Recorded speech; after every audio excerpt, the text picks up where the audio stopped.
In today's video, I'm going to have a chat to you about how to make sure you're spending more time working on your business rather than all your time working in it. Well, a common problem for a lot of people in business is they spend all their time working in their business, and by the time they get to a point where they know they need to work on their business, they're exhausted. It's late at night, they've got paperwork to do, and is it any wonder? You think about when you started your business, or most people start their small businesses because they're really good at what they do. So for example, if you're a plumber, maybe you started a plumbing business. You're a hairdresser, you start a hairdressing business. You're a lawyer, you might start a lawyer business, a legal practice. So I think that the reality is that because you've got the skill set, you feel then obliged to do all the work, and by doing all the work in the business, you don't get time to work on. And it is a difficult transition to make, but it's one that you need to make if you want to seriously grow your business to the next level. In fact, what would be ideal is if the plumber started a hairdressing salon and the hairdresser started a plumbing business, because then they just couldn't do the work because they're trades, they have to be qualified to do the work. So for you, the first steps of getting off the tools or off working in your business and working on is first of all just to make the decision. And a wise man once said to me, Ben, you can spend all your money, you can always make some more, but spend your time and it's gone forever. So by understanding that time is a non-renewable resource that you'll never get back, you can start to think about it in a different way.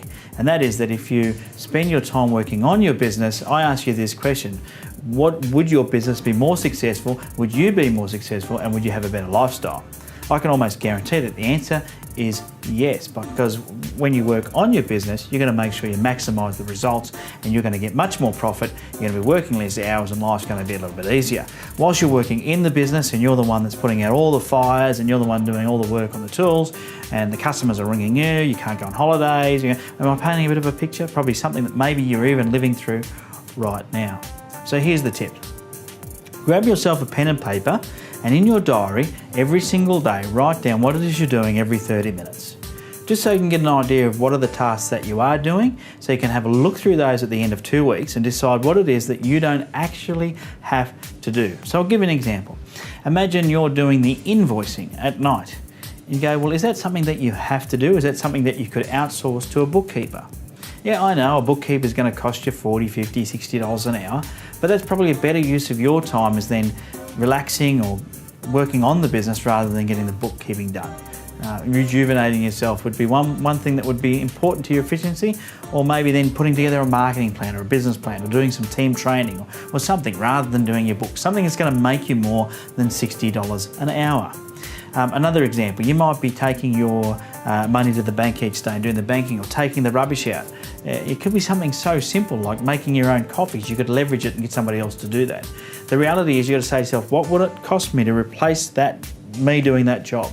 And if it's $30 an hour, it's $40 an hour, but you can make $200 an hour, then you're better off because that's going to make you, your business is going to work more efficiently and you're going to make more money. So 2 weeks, writing down every 30 minutes what you did each day. At the end of the 2 weeks, have a look at what you can delegate out, what you can outsource or what you can hire somebody else to, and straight away you're going to be a bit more of a master of your time. It's not going to stop you from working in your business 100% of the time, but I think if you can free up enough time that 20% of your time is spent working on your business, you'll start to see some real results, some real changes, and I think you'll be pleased with the direction that you head. So hopefully that's helped you understand how to get from working in to working on. Cheers.